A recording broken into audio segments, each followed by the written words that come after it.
Fala, tudo certo por aí? Vamos lá, então.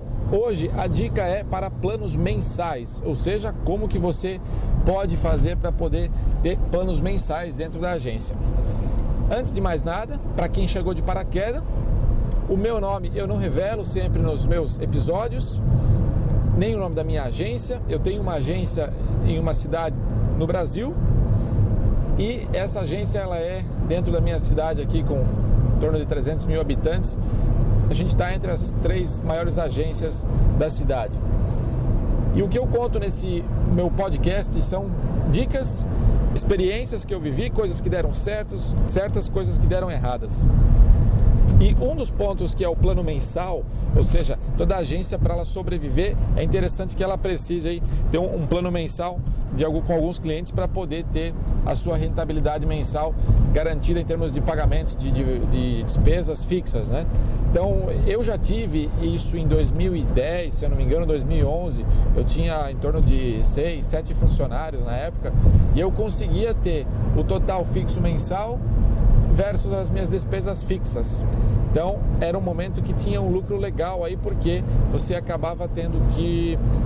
você tinha tudo pago, né? Começava o mês, as coisas já estavam tudo encaminhadas com as mensalidades. Ao longo dos anos, como eu fui aumentando a empresa, contratando mais gente e tal, apareceu mais vendas, e o plano mensal sempre foi uma coisa difícil para vender. Então, ao longo dos anos, eu fui melhorando alguns serviços e tudo mais, tentando pegar clientes mensais. Hoje eu não tenho o que eu tinha em 2010, que é o quê? É o total de renda fixa mensal entrando para pagar todas as despesas. Eu sou obrigado a ter vendas durante o mês, porque senão eu não consigo pagar as despesas e não consigo ter lucro também. No meu caso, como que funciona? Tá? Lembrando o seguinte, é apenas uma experiência vivida, algumas experiências ao longo desses 10 anos, né? E pode ser que não seja o modelo mais certo para você, mas como que eu trabalho aqui? Eu faço o seguinte: faz uns 6 meses que eu criei, eu já tinha um plano, antigamente, plano de horas, a gente chama isso de plano de horas. Então, na parte mais de desenvolvimento web, eu vou citar a parte de programação, parte de criação de arte para web, até mesmo para offline também. Então, o cliente, ele contrata da gente, na verdade, um pacote de horas, tá? O pacote de horas que o cliente contrata, por exemplo, ele pode usar durante um ano inteiro, tá? Funcionava, quando eu comecei esse pacote de horas, ele funcionava assim: o cliente podia contratar um pacote de horas para, por exemplo, 3 horas por mês. Ao total, nós teríamos então em um ano 36 horas que ele teria que pagar. Isso era dividido em 12 vezes, ainda hoje é dividido em 12 vezes. Se ele contrata um pacote de 3 horas mensais, que dá 36 horas. Vamos fazer um exemplo aqui: o valor da hora na base aí de R$90, ou 100 para a gente arredondar, o valor da hora na base de R$100. Qual é a lógica para eu dizer para o cliente, você precisa contratar um plano mensal? Qual o benefício que ele tem? Na época e até hoje eu tenho um benefício que é a redução do custo da hora. Por exemplo, hoje o meu custo hora ele é R$120 para fazer a atualização. Fazer atualização e fazer a parte de programação, desde programação a designer também, offline e online. Então, R$120. Seu cliente não tem plano mensal. A partir do momento que o cliente contrata um plano mensal que seja de 1 hora por mês, o plano dele, o valor da hora dele já cai. Então ele paga um valor fixo em torno de 110, 115, eu não lembro exatamente agora o preço da tabela, mas vamos imaginar aqui R$110. Então ele já tem um custo a menos de R$10 no valor da hora. Sendo que nessa solicitação que ele for fazer para a gente, desde que ele tenha um plano de horas, a gente trabalha exatamente 1 minuto exato que foi feito o negócio. A gente tem um sistema dentro da empresa que faz esse controle da tarefa exatamente no minuto trabalhado. Então, se trabalhamos 45 minutos e 10 segundos, é isso que vai registrar e ele vai ter ainda um tempo para ser utilizado.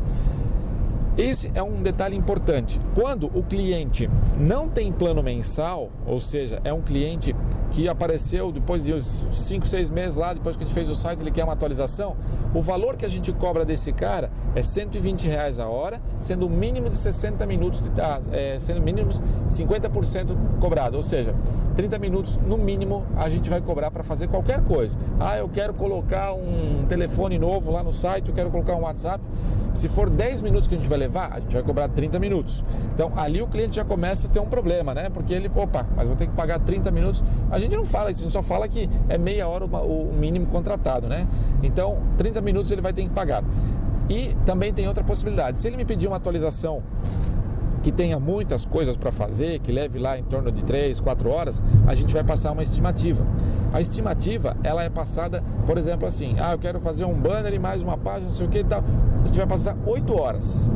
8 horas para fazer o trabalho, pode acontecer o seguinte, a gente vai fazer o trabalho e a gente vai levar 5 horas. A gente acaba de ganhar um lucro aí de 3 horas em cima desse trabalho. Lembrando, a R$120 a hora. Então é mais um momento para falar para esse cliente, se você tivesse um plano mensal, funcionaria diferente. Com o plano mensal, se esse cara tivesse um plano mensal, ele poderia estar utilizando esse plano e pagando somente as 5 horas trabalhadas e não as 8 que a gente orçou, que a gente estimou, tá? Porém tem um detalhe, lembra que eu falei que esse cliente pode ter contratado só um plano de 3 horas por mês? Então se ele quer 8, a gente vai ter que fracionar o trabalho, vai ter que fazer 3 horas no mês e as outras 2 horas no mês seguinte. Só que o que acontece? Tem casos de clientes, tá, que na época quando a gente começou a vender esse tipo de plano, o que acontecia? O cliente contratava um plano de 3 horas por mês e esses caras vinham em 3 meses e gastavam todas as horas. Eu não tinha um limitador mensal. Eu falava para o cliente o seguinte, você paga, se você precisar usar 6, 7, 10 horas, tudo bem, vai só descontar do 36 do ano inteiro. Pode acontecer de você chegar lá no 7º mês e seu plano de horas está finalizado, só que você vai continuar tendo aquela parcelinha mensal. Era dessa forma que funcionava. Hoje, por exemplo, desde esse início de ano agora, se um cliente ele pede uma atualização que vai levar em torno de 8 horas, esse cara tem um plano mensal, a gente mais ou menos estima, vai levar entre 5 a 8 horas, de 6 a 8. Nesse tipo de cliente a gente já passa uma média de tanto até tanto, porque a gente não vai cobrar aquilo dele, ele já está pagando dentro do pacote de horas dele. Então a gente passa essa média para o cliente. Dali naquele momento, se a gente identificar que vai passar das 3 horas do mês dele, a gente tem que levar em conta o seguinte, a gente analisa, esse cliente já utilizou alguma hora, tem horas sobrando dos meses anteriores? Se tiver horas sobrando dos meses anteriores, a gente vai lá e executa 3, 4, 5 horas tranquilamente. Tá? Se esse cara não tem horas, é um cliente que todo mês ele está pedindo coisa ali, sempre está chegando nas 3 horas mensais, o que a gente fala para ele? A gente vai trabalhar até 3 horas esse mês e no outro mês a gente conclui, ou você pode fazer o seguinte, você pode pagar adicional essas 2 horas que a gente estima que vai dar a mais. Então, nesse ponto, o cliente ele tem a opção de escolher, tá? Se ele quer fazer naquele mês ou se ele quer deixar para o mês seguinte para concluir o trabalho. Há casos e casos, tem clientes que pagam adicional, tem clientes que vão chiar porque, eu tenho um plano mensal, não sei o que lá, tal. Só que o cliente, ele tem que entender o seguinte, você dentro da sua agência, você tem um fluxo de trabalho. Então, se você tem, por exemplo, 10 clientes mensais de 3 horas cada um, se os caras um cliente desse começa a utilizar, em vez de 3, está utilizando 10, 12, 15, 20 horas, você vai deixar todos os outros clientes atrasados por causa de um único cliente. Então, nesse ponto, o que a gente fala para o cliente? Ou você aumenta o seu plano para 5, 6, 7 horas, 8 horas por mês, ou você paga adicional, tá? E você vai encontrar muitas barreiras, tá? Muitos clientes às vezes não conseguem compreender essa situação, alguns conseguem compreender. Então, infelizmente, a gente não tem como se adaptar a tudo que o cliente nos pede e abrir, né, no sentido das palavras, uma forma até meio grotesca, abrir as pernas para ele e falar, não, faz o que tu quiser e tal coisa. Não é por aí. Você, como o CEO da agência, você precisa delimitar os pontos, como que funciona a sua organização, tá? o seu negócio. Então você determina como que vai funcionar o seu plano mensal. Então esse plano mensal, para nós hoje, ele funciona legal. Tenho clientes, por exemplo, que pagam adicional ou que contratam, aumentam um plano de horas, e aqueles clientes que costumam pagar aquela hora, a hora mais cara, ele começa a sentir aquilo lá e diz, não, é melhor eu ter um plano de 1 hora por mês, nem que eu não use, mas quando eu usar eu sei que eles vão levar uma flexibilidade ali, vão ter a flexibilidade e vão fazer um pouco mais de 1 hora se eu precisar, porque eu vou ter aquele saldo de horas. E o mais importante é falar para o cliente que ele vai ter sempre aquele saldo no final do ano. Por exemplo, se ele não usou todas as horas durante o ano, ele vai poder utilizar aquelas horas ainda. Então a gente coloca em contrato mais 3 meses adicionais para o cliente poder utilizar as horas que ele ainda não utilizou no final dos 12 meses e ele, no caso, para ele utilizar, caso passe os 3 meses, ele é obrigado a recontratar um novo plano que seja o mínimo plano de 1 hora por mês para juntar essas horas novas com as horas antigas. Então, basicamente, é dessa forma que funciona o plano de horas. E um outro ponto importante: no contrato a gente coloca um e-mail específico para mandar quando o cliente tem plano mensal. Esse e-mail específico que recebe os planos, as atualizações de planos mensais, é um e-mail específico que ele tem mais prioridade no atendimento. Inclusive no contrato a gente coloca a seguinte frase lá: a gente deixa claro que quando ele mandar um e-mail, ele tem que categorizar se é uma prioridade normal ou se é uma prioridade urgente. Prioridade urgente, a gente vai receber a informação e vai classificar ela para ver se ela realmente é urgente. Por exemplo, o site está fora do ar ou aconteceu algum erro de programação, você clica e não está funcionando certa coisa. Isso é um erro urgente. Então, tem que corrigir rapidamente. E aí a gente tem um prazo, né, de até 15 a 30 minutos para responder o erro urgente, para executar também toque de caixa, ou quando coisas simples, normais, a gente tem um período de até 4 horas para responder o e-mail. Tem algumas regras desse tipo que a gente faz para mostrar para o cliente que a gente está interessado em fechar um plano com ele, mas também resolver o problema dele. Tá? Então, esse é o formato.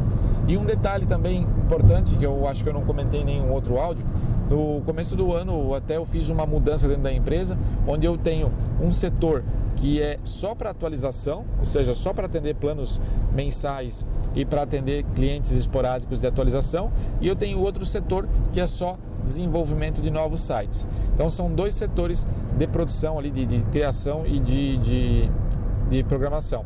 Só o setor de arte, quando eu falo criação, na verdade o setor de arte ele compete a trabalhar para os dois, tá? Tanto para atualização quanto para a parte de desenvolvimento de novos sites. Então a programação eu tenho separada: um setor de atualização, que é apenas 2 pessoas, e o outro setor de desenvolvimento de novos, que são 6 programadores, tá? Programador, HTML, enfim. Eu acho que era isso aí dos planos mensais. Só queria compartilhar essa ideia com você, né? Se você tiver uma ideia melhor, né, coloca aí nos comentários. Mas eu acho que até o momento, né, nesse período que eu cheguei nesse formato de plano mensal, eu acho que é o formato mais ideal que eu consegui até agora. Talvez você tenha uma ideia diferente, né? E se você gostou também, não deixa de curtir o comentário e curtir o podcast, o áudio, né? Esse episódio. E qualquer dúvida aí, coloca aí embaixo nos comentários, que eu fico à disposição para responder, porque afinal eu quero compartilhar conhecimento, esse é o objetivo, e eu também quero aprender com quem está me ouvindo, com alguma dica, com alguma ideia.